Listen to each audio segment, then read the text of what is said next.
Emmanuel Macron, déjà 7 années de mensonges et de fausses promesses. Vous voulez une petite compilation? J'ai essayé de les tenir, la confiance va se conquérir. Un ministère plein et entier des droits de la femme. Pour tous les ménages précaires, je porterai un investissement qui est l'audit gratuit pour tous les ménages qui vivent dans des passoires. Sortir du glyphosate le plus rapidement possible, sous 3 ans. L'assurance chômage. L'objectif n'est pas du tout ni de diminuer le niveau, ni de réduire les durées. Là-dessus, je peux vous rassurer. Les joies de la politique. Ils vous séduisent avec des paroles mielleuses, vous balancent des promesses à l'appel, tout ça pour récolter vos voix et s'assurer que vous mettez bien leur nom dans l'urne. Au quinquennat, nous devons fermer toutes les centrales à charbon qui existent encore dans le pays. Dans les 5 ans qui viennent, je garantis le maintien de tout. Il n'y aura pas de décalage de l'âge de départ. Je ne modifie pas l'âge de départ à la retraite. Je ne proposerai pas de modifier durant le quinquennat à venir l'âge de départ à la retraite. Je proposerai une réduction d'un tiers du nombre des membres des 3 assemblées constitutionnelles. Je me suis engagé à la couverture intégrale pour tous les Français en très haut débit, afin de parvenir à une couverture en haut et très haut débit d'ici la fin de l'année 2020.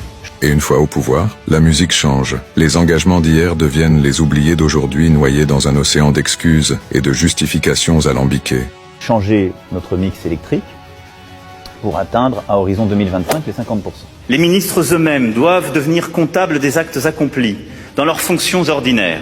C'est pour cette raison que je souhaite la suppression de la Cour de justice de la République. Je ne veux plus, d'ici la fin de l'année, avoir des femmes et des hommes dans les rues. Je proposerai ainsi que le Parlement soit élu avec une dose de proportionnelle. Sur les néonicotinoïdes, Oui. est-ce que vous revenez sur la règle actuelle, c'est-à-dire l'interdiction en 2020? Oui, c'est ça le jeu politique à la Macron. Des promesses par milliers pour séduire les faibles d'esprit. Et la preuve, ça fonctionne. Et ces mêmes gens soutiennent encore cet imposteur, alors qu'il accumule les faux discours. Je veux que d'ici 2022, on ait au moins 200 000 jeunes qui puissent bénéficier d'Erasmus. Nous proposons, dans les zones les plus en difficulté, diviser par 2 le nombre d'élèves par classe. Pas investir pour notre part en tant que candidat d'En Marche aux élections législatives, un candidat qui aurait un casier judiciaire, reprocher le régime de retraite aujourd'hui qui par nos parlementaires avec le régime de retraite de droit commun.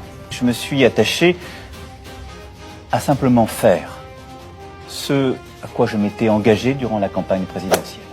L'exemple concerne Emmanuel Macron, mais ces exemples concernent toute la politique en général. Non, la politique n'est pas une solution, car c'est la source de tous nos problèmes, et il suffit d'ouvrir les yeux pour s'en rendre compte. Alors j'annonce que si les Français me font confiance à nouveau, nous lancerons immédiatement un effort massif de purification de l'air dans nos écoles, nos hôpitaux, nos maisons de retraite et dans tous les bâtiments publics.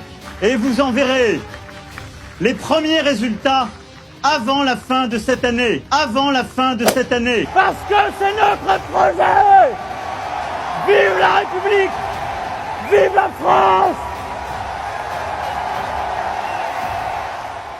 Si vous voulez que notre société aille mieux, il faudrait déjà que les gens arrêtent de croire tous les politiciens et les beaux discours.